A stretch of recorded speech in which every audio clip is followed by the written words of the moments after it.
The iconic Warhammer 40k Imperil Guardsmen is the inspiration for this video. Company command! This is first platoon! We've lost the square! We can't hold it! The only problem is, I don't really know how to design and build cosplay props. But I got my hands on the Ender 3 S1, and this setup is gonna be sick. This printer boasts some features that I'm really excited to use. Not only was it really well packaged, but it only has a 6-step assembly process. Creality's newly developed Sprite Direct Dual Gear Extruder features 2 chrome seal gears that are engaged at a 1 to 3.5 gear ratio with a pushing force of up to 80 newtons. The extruder realizes smooth feeding and discharging of filaments without slipping and works extremely well when printing flexible filaments.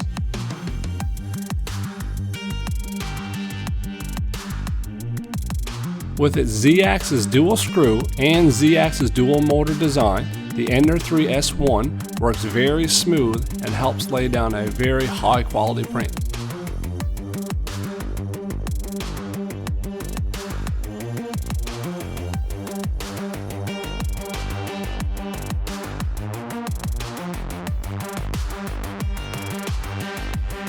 The feature I'm most looking forward to on this printer is the CR Touch 16-point automatic bed leveling system. This saves you the trouble of manually leveling the bed. It's really easy to use, and the intelligent leveling system can automatically compensate for the printing height of different points of the heat bay. So that's really cool to have on a printer like this.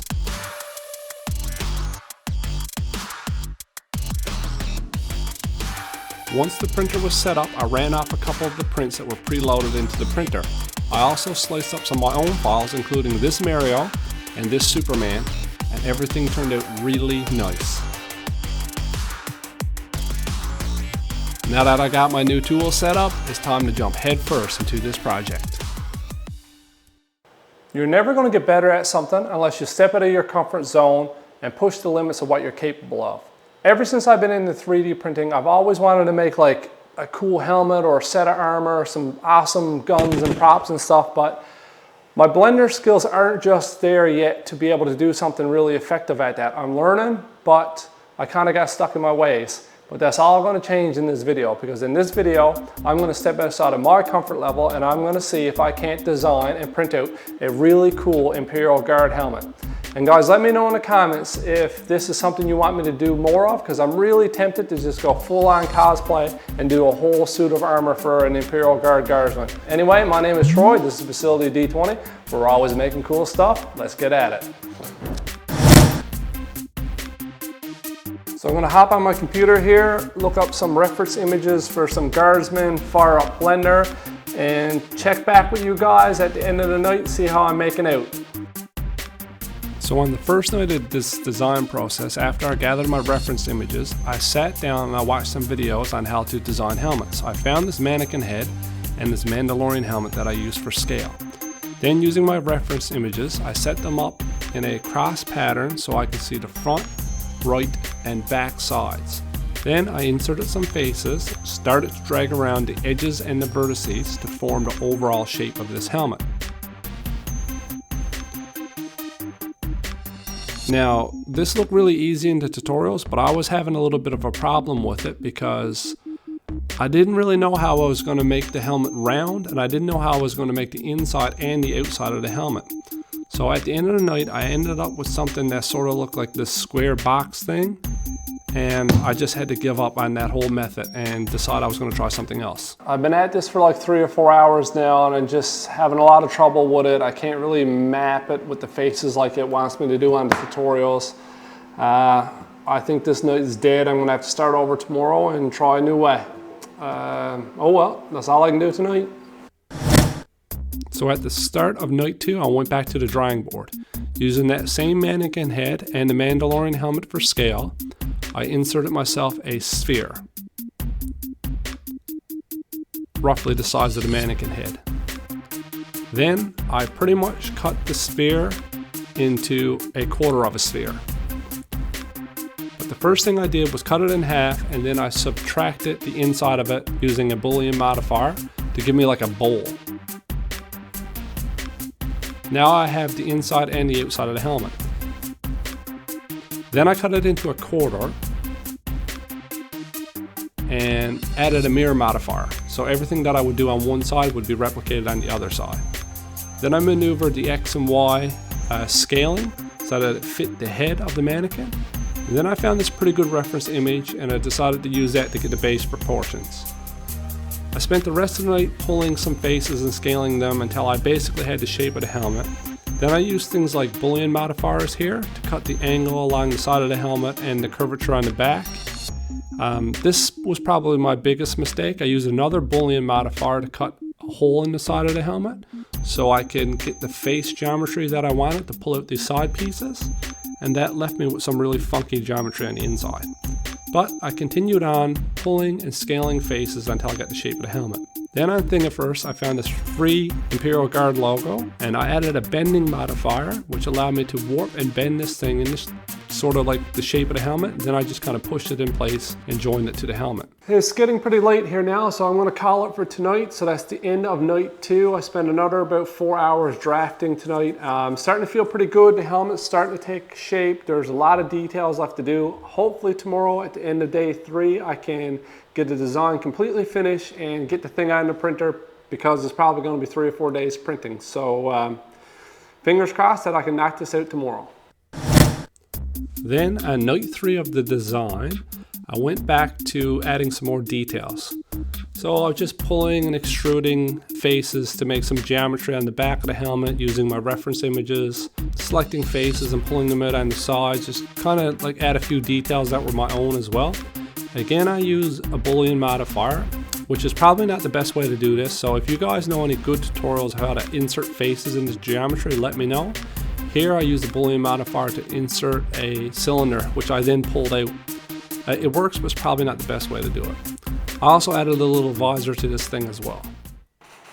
So this is my third straight night drafting this helmet up, and I gotta say that tonight has been the most frustrating night by far. Even though I finished up the details of the helmet fairly quickly, man, between reverse normals and meshes just not rendering the way they're supposed to in the slicer program, I was having a brutal time. I probably spent about at least 3 or 4 straight hours tonight just trying to get this mesh to work. I got it to the point where I think I can print it, so I think the best thing for me to do now, instead of printing a gigantic one, is to go ahead and scale it down to about 25% and run off a couple proofs of concept to see if I got this mesh all cleaned up and it's ready to print. So here I got the 3 scaled down versions of the helmets that I printed to test, and I'm glad I did because I kind of figured out a few things that went wrong and a few things I'm going to do differently for the big version, so hopefully that kind of eliminates some mistakes before I start burning through a pile of filament. But let me show you what's going on with these things and show you what I did to make them better. Here are the first 2 prints I did. I did them in different orientations. This one I had sitting flat on this edge, and this one I had sitting flat on this edge. You can see the differences in the top layer on the top here. This has got these step patterns, so I'm definitely going to print this thing flat like that, up like this, sorry, instead of flat down.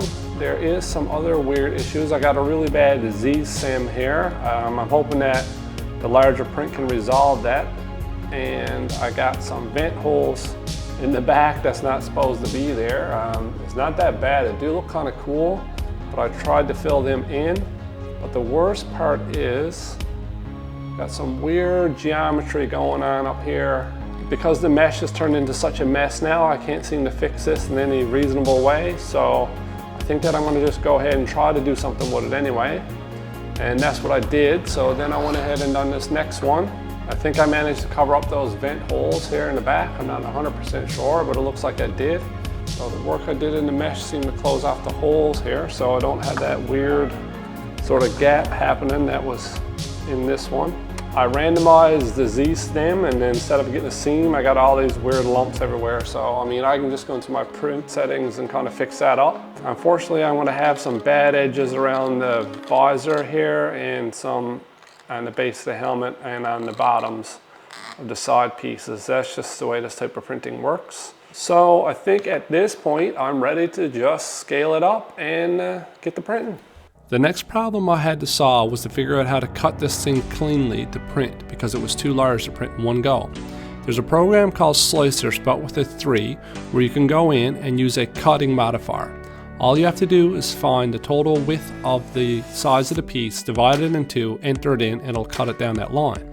Again, I can switch to the y-axis this time, find out the width again, divide it by 2, enter that parameter, and cut it in half again. Then I was left with 4 pieces that I exported as STL files. Then I threw them in my favorite slicer program, Ultimaker Cura, and got them ready for print. I use a 0.16 quality here with 4 outer lines, and I selected the Z stem to user specified, hoping this would help this time. I also added supports, and as you'll see later, I ended up going back and adding a raft to this as well. This thing was going to run about 2 full days and 5 hours to print. It cost about $9.15 in materials. I loaded in some Duramic 3D PLA, my most trusted filament, and I decided to go with the color gray for this. Files are loaded up. Let's get them in there. Let's go. And then here we are.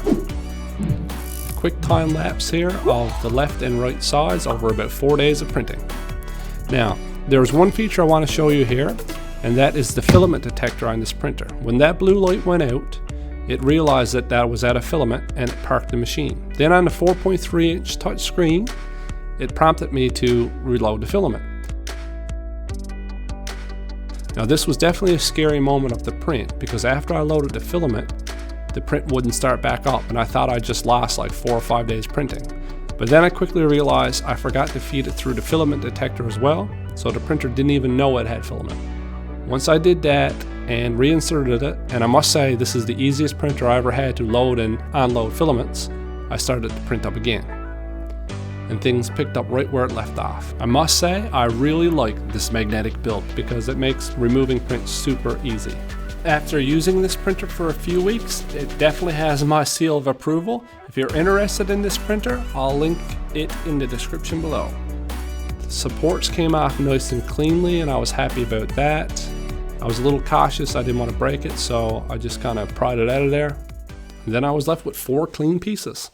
It's been 10 days, 4 prints, and it was a hell of a print. It didn't go perfectly fine. The first print actually failed, and that's because it just wasn't enough material adhering to the bed. So I changed the slice and added the raft and didn't have any problems after that. Now, what I gotta do is use some 2-part epoxy and start to glue these things together and hold it here for like 10 minutes. It's probably gonna take twice as long as it says on that package there, and glue all these pieces in place. And then cross my fingers that once all 4 of these sections go together, it's actually gonna fit on my head. If it don't fit on my head, I'm gonna have to figure out some sort of hinge mechanism to make it fit on my head. Fingers crossed it works, so let's get at it. Now I tested this glue on a piece first to make sure I wouldn't have any weird reactions.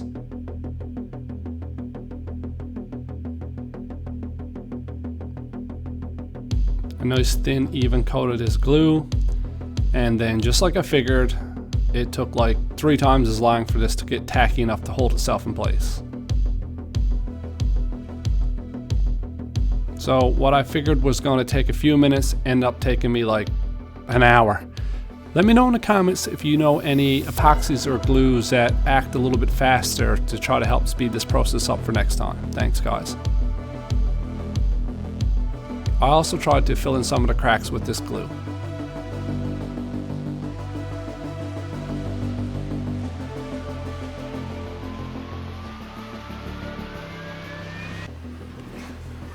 It's been drying for a few hours, so now comes the moment of truth. Will this fit on my head or not?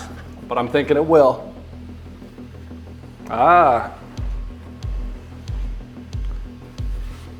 Pretty cool. There's something amazing about creating something in a digital space and just seeing it come out in the real world. I still really enjoy that about 3D printing. But stick around because we're going to paint this bad boy up and put the final touches on it. Now, just due to the nature of 3D printing where it was held on the supports, it has some rough edges along here, and on the visor here. So I think I'm going to go ahead and try to use some spackling compound and just apply it over these areas to see if I can smooth it out, sand it down, and just finish it.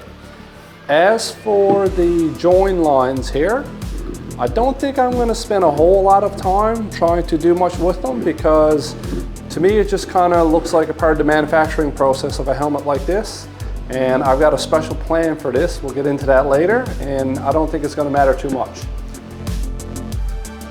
So the plan is for this helmet to be used as a part of a bigger project that I'm working on next.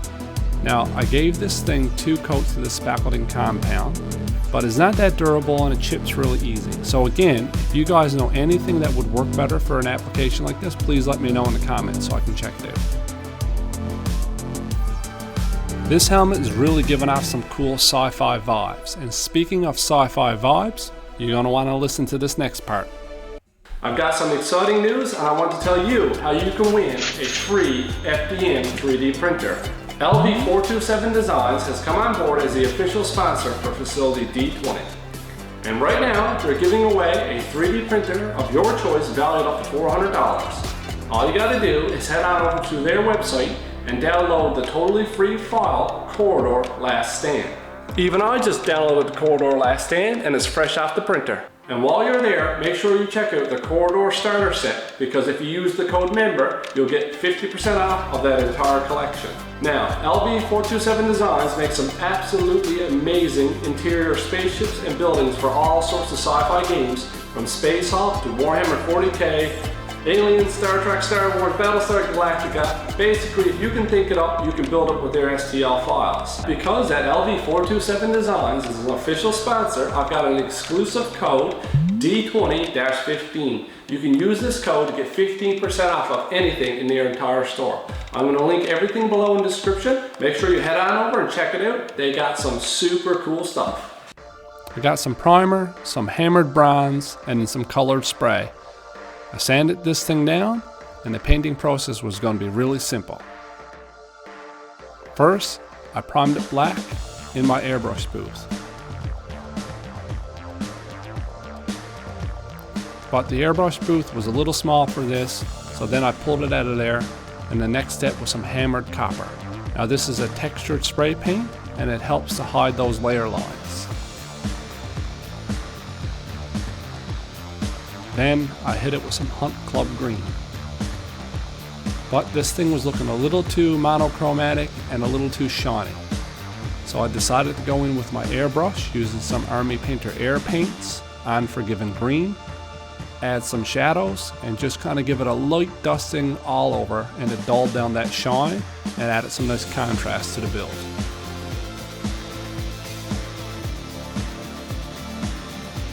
Don't do this. I used electrical tape as masking tape because I had nothing else and I was in a pinch, but it left some bad residue. Luckily I hit it when I dry brushed some cold steel from Formula P3 on top of it.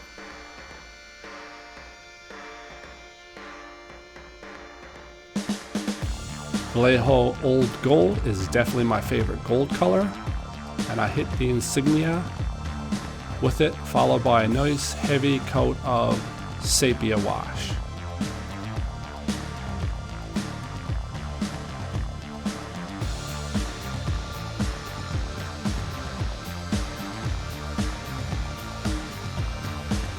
Then using a sponge, I dabbed on some paint chips and scratches using cold steel again.